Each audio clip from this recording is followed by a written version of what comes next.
ના, આમાં એવું છે કે ગઈ વખતે જિલ્લા પંચાયતની ચૂંટણીની જો તમે વાત કરતા હોય તો કોઈ પ્રિસાઇડિંગ ઓફિસર એ પોતાની સરકારી ફરજ અદા કરવાને બદલે કોંગ્રેસ પાર્ટીના એજન્ટ તરીકે મતદારને સેમરાડા ગામમાં એમ કહેતા હતા કે તમે કોંગ્રેસને વોટ આપો.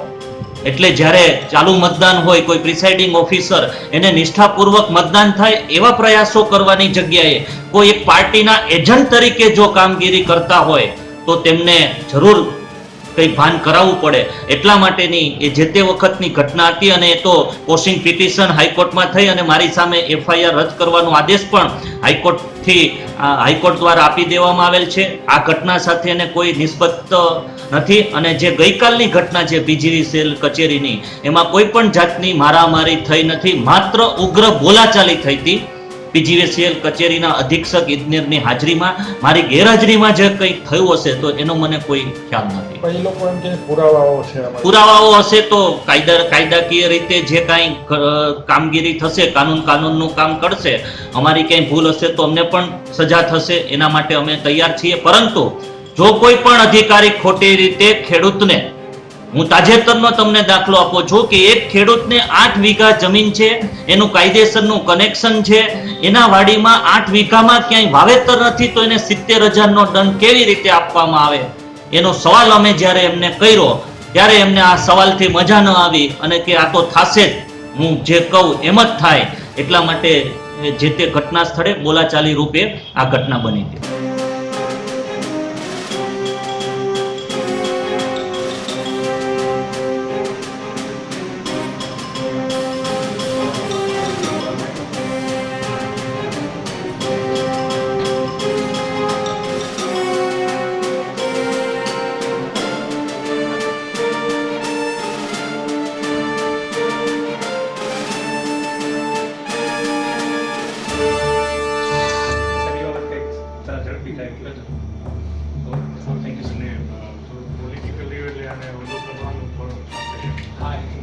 અમને એવું છે સાહેબ કે કદાચ સાવલિયાની ટ્રાન્સફર કરાવી બરાબર જો કેવું તો કદાચ અમે નહીં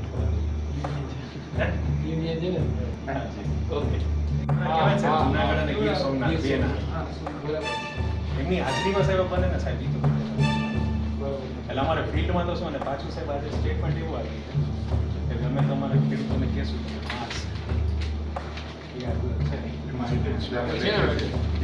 ભવિષ્યમાં પડવાની ફરજ પડશે.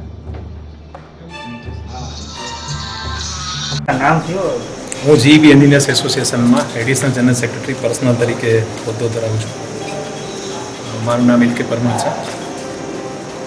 ગઈકાલે જે બનાવ બન્યો એ બનાવમાં ભાજપના જિલ્લા પ્રમુખ કિરીટભાઈ પટેલ અને અમુક ખેડૂતો આવ્યા હતા. અમારા અધિક્ષક ઇજનેર શ્રી અજક્યા સાહેબ કે જેઓ 2 જિલ્લાના વડા છે, જુનાગઢ જિલ્લો અને ગીર સોમનાથ જિલ્લો, 2 જિલ્લાના વડા છે. એમની હાજરીમાં ચર્ચા કરવા માટે આવ્યા હતા. ચર્ચા બધી કરી. એ દરમિયાન ચેકિંગ જેને અધિકારીએ કર્યું હતું ચેકિંગને કર્યું હતું. કરેલ ચેકિંગ બરાબર જ હતું, નીતિ નિયમ પ્રમાણે જ હતું. જે કાંઈ બિલ આપવામાં આવેલા છે એ બિલ પણ નીતિ નિયમના આધારે જ હતા. ત્યાર પછી ખબર નહીં શું થયું કે અચાનક થોડુંક માહોલ બગડી ગયો. એમાં અમે નજાકિયા સાહેબની સતર્કતાથી થોડુંક આગળ વધતા બચી ગયું.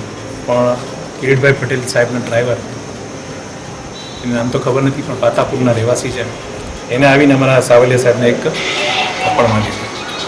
આ બનાવ એટલા માટે ગંભીર બને છે કે એક તો પ્રતિષ્ઠિત વ્યક્તિની હાજરીમાં એની આગેવાની અને પાછું 2 જિલ્લાના વડા એની ઓફિસમાં આ વસ્તુ બને છે જેને જીબીઆઈ એન્જિનિયર્સ એસોસિએશન વખોડી કાઢે છે.